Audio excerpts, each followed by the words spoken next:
nosotros es el acto de cierre de una quincena solidaria, que es que hemos también esta cena y es el tercer año que lo celebramos.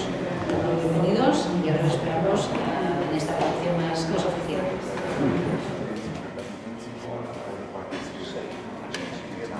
Bona tarda a tothom, bones tardes. Aquest acte que fem ara és la rebuda institucional de 3 defensors dels drets humans dins d'aquesta tercera quinzena de la solidaritat, Teresa Losada, que celebrem aquí a Sant Vicenç. Aquest és un espai de trobada i de difusió i reflexió al voltant dels drets humans. Sant Vicenç forma part d'un projecte de ciutats defensores dels drets humans impulsat per l'àrea metropolitana, la Comissió Catalana de l'Ajuda al Refugiat i l'Institut dels Drets Humans, per ajudar aquests defensors, per difondre la seva tasca i, com vaig escoltar dimarts a la Yolanda, per veure que en el otro lado también hay alguien.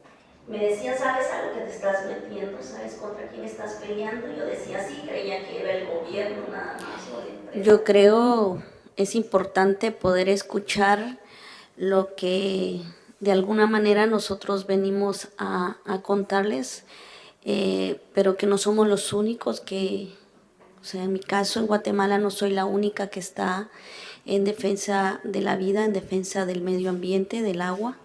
Somos muchos guatemaltecos. Lamentablemente el defender la vida y estar exigiendo a las transnacionales que respeten nuestros derechos es una actividad que nos pone en riesgo inmenso.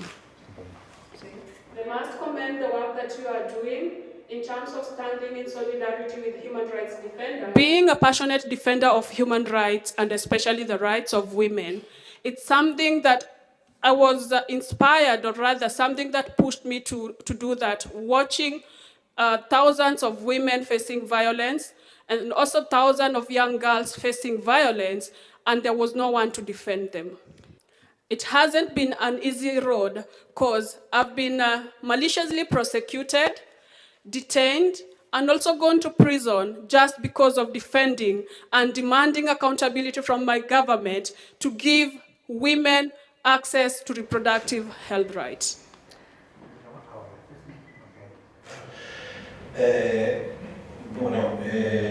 Solo decir que, yo entiendo que al lado de mis compañeros soy un privilegiado.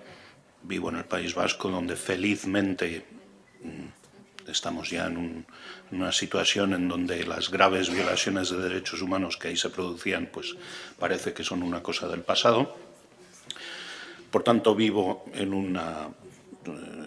una vida muy cómoda comparada con las de mis compañeros. No estoy amenazado ni me ha pasado nada de esto como les ocurre a ellos.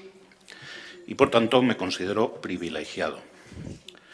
Quien no es privilegiado, eso sí, es aquella persona por la que vengo a hablar aquí, que es Pablo Ibar, que, como ustedes saben, es hoy por hoy el único español condenado a muerte en el mundo. Sí, ¿no? Tuvo suerte. Nuestro apoyo por descontado, y nos sabe a poco lo que estamos haciendo. Por tanto, tomo el encargo y la medida de lo que esté en nuestras manos de poder hacer de altavoz de vuestras causas y de pedir que los defensores de los derechos humanos no sean encausados. Muchas gracias a los tres por venir.